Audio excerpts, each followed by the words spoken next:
Legal voice viewers அனைவருக்கும் வணக்கம். நியோமேக்ஸ் வழக்கின் அப்டேட்டுகளை தொடர்ந்து நம்ம சேனல்ல பார்த்துட்டு இருக்கோம். நேத்து நம்ம பார்த்தோம். அதுல நியோமேக்ஸ் நிறுவனத்தின் வழக்கறிஞர் ஆஜராகல. அவர் ஆஜராகி அந்த சொத்துக்களின் பட்டியலை தாக்கல் செய்வதற்காக வாய்தா போடப்பட்டிருந்தது. இன்னைக்கு அவங்க 2 ஸ்பைரல் பைண்டிங்ல சொத்துக்கள் பட்டியல் கொடுத்திருக்காங்க. அதை வாங்கினதுக்கு அப்புறம் அரசு தரப்பு குற்றவியல் வழக்கறிஞர் அடிஷனல் பப்ளிக் ப்ராசிக்யூட்டர் முனியப்பராஜ் அவர்கள் அவர் என்ன சொன்னார்னா, இவங்க இதை கொடுத்தாலும் இதை தவிர வேற சொத்து இல்லைன்னு சொல்றாங்க. ஆனா தொடர்ந்து சொத்துக்கள் இருக்குது. இப்ப ஏற்கனவே ஒரு சொத்து கொடுத்திருந்தாங்க, அனெக்சர் 2. அதுல பாத்தீங்கன்னா கடந்த வாய்தால ஒரு வழக்கறிஞர் சில சொத்துக்களை கொடுத்தாரு. அது டைரக்டா நியோமேக்ஸ் சொத்து, அதை வித்திருக்காங்க. ஆனால் அதை இவங்க கணக்குல காட்டல. கேட்டா எங்கிட்ட தவிர வேற சொத்து இல்லைன்னு சொல்றாங்க அப்படின்னு சொல்லியிருந்தாரு. அது என்னன்னா, நம்ம தாக்கல் செய்த ஆவணங்கள், போன வாய்தால நான் தாக்கல் செய்த ஆவணத்தை தான் அவர் சொல்றாரு. அதனால இவங்க முழு சொத்தை கொடுக்கல அப்படின்னு சொல்லும்போது சில வழக்கறிஞர்கள் முதலீட்டாளர் தரப்புல இருந்து என்ன வாதிட்டாங்கன்னா, அப்ப இது தவிர எனக்கு வேற எந்த சொத்துமே இல்லைன்னு ஒரு அபிடேவிட் வாங்குங்க நிறுவனத்தாரிடம் அப்படின்னு கேட்கும்போது, ஒரு குற்ற வழக்கில் குற்றம் சாட்டப்பட்ட எதிரியை அவருக்கு எதிரான குற்றத்தை அவரே சொல்ல முடியாதுன்றது criminal procedure code and criminal rules of practice, குற்றவியல் நடைமுறை சட்டம் மற்றும் குற்றவியல் நடைமுறை சட்ட விதிகள் அதெல்லாம் இருக்குது. அப்ப அவரை கொடுக்க சொல்ல முடியாது. அது இன்வெஸ்டிகேஷன் தான் கண்டுபிடிக்கணும். விசாரணை அமைப்புகள் தான் அதை கண்டுபிடிச்சு சொல்லணும். இப்போ ஒருத்தர் கொலை செஞ்சிருக்காருன்னா, இவர் இன்னென்ன சூழ்நிலைகளில் கொலை செஞ்சிருக்காரு, இந்த ஆயுதத்தை வச்சு கொலை செஞ்சிருக்காரு, இந்த இடத்துல இத்தனை மணிக்கு செஞ்சாருன்னு காவல்துறை தான் நிரூபிக்கணும். குற்றவாளியை கூட்டு ஆமா நான் கொலை செஞ்சேன்னு சொல்லக்கூடாது நீதிமன்றத்திலயோ போலீஸ் ஸ்டேஷன்லயோ.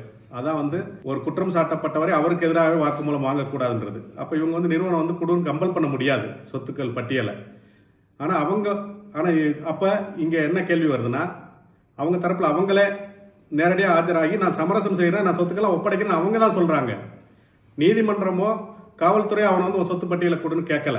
அவங்க தான் நான் சொத்து பட்டியலை தர்றேன்னு சொல்லும் போது அப்ப அவங்க இதையும் சொல்லலாம். அது மட்டும் ஏன் வேற சொத்துக்கள் இல்லைன்னு அப்டேட் போட தயங்குறாங்க அப்படின்னு ஆர்கியூ பண்ணாங்க. அப்ப திங்கட்கிழமைக்குள்ள பப்ளிக் ப்ராசிக்யூட்டர் இந்த இதெல்லாம் வெரிஃபை பண்ணி நீதிமன்றத்துக்கு அறிக்கை சமர்ப்பிச்சா நம்ம அந்த ஃபர்தர் ஒர்க்கு அடுத்து தொடர வேண்டிய வேலை எப்படின்னு பிளான் பண்ணலாம்னு சொல்லி நீதியரசர் அவர்கள் சொல்லும் போது, அரசு தரப்பு வழக்கறிஞர் வெள்ளிக்கிழமை வரைக்கும் டைம் கேட்டிருக்காரு. கேட்டானா எதுக்குன்னா இந்த சொத்துக்கள்லாம் வெரிஃபை பண்ணணும் அப்படின்னு சொல்லும் போது, இந்த சொத்துக்கள் பட்டியல் மற்றும் பாதிக்கப்பட்ட முதலீட்டாளர்கள் பட்டியல், அப்புறம் அந்த வேல்யூவர்ஸ், நீதிமன்றத்தால் நியமிக்கப்பட போகும் மதிப்பீட்டாளர்கள் மற்றும் முதலீட்டாளர் தரப்பு பிரதிநிதிகள், அதாவது depositor side representative and company side representative, நிறுவன தரப்பு பிரதிநிதிகள், அவங்க எல்லாத்தோட லிஸ்டையும் வருகின்ற வியாழக்கிழமை, அதாவது 26/6/2025 அதுக்குள்ள EOW வெப்சைட்ல அப்லோட் பண்ணிருங்க. அப்புறம் அதை வெள்ளிக்கிழமை இது சம்பந்தமாக விவாதம் நடக்கும். அதாவது 27/6/2025 அந்த தேதியில் விவாதம் நடக்கும் அப்படின்னு சொல்லியிருக்காங்க.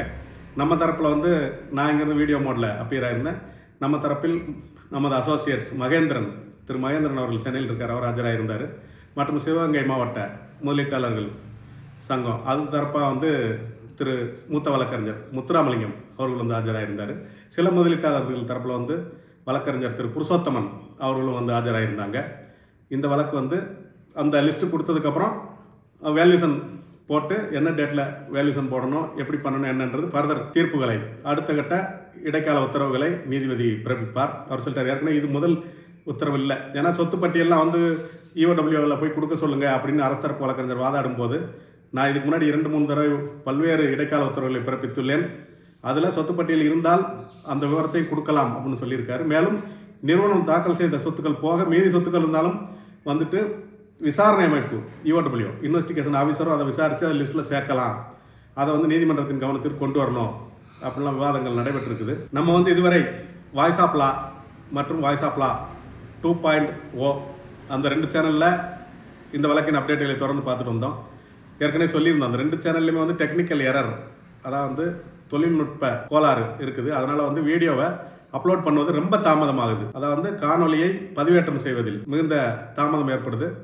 அதனால நம்ம இந்த லீகல் வாய்ஸ் அப்படின்ற இந்த புது சேனலை ஓப்பன் பண்ணியிருக்கிறோம். நீங்கள் தொடர்ந்து அந்த லீகல் வாய்ஸ் அப்படின்ற சேனலை தொடர்ந்து பாருங்கள். அதை சப்ஸ்கிரைப் பண்ணுங்கள், ஷேர் பண்ணுங்கள். நம்ம வாட்ஸ்அப் குரூப்புகளுக்கெல்லாம் ஷேர் பண்ணுங்கள், லைக் பண்ணுங்கள், உங்களோட கமெண்ட்களை தெரிவிங்கள். அடுத்தடுத்த நல்ல முன்னேற்றங்களை உங்களுக்கு இது சம்பந்தமாக தெரிவிப்போம். முதலீட்டாளர்களுக்கு அதிவிரைவில் பணம் கிடைக்க வேண்டும் என்பதுதான் நம்மளோட நோக்கம். நன்றி.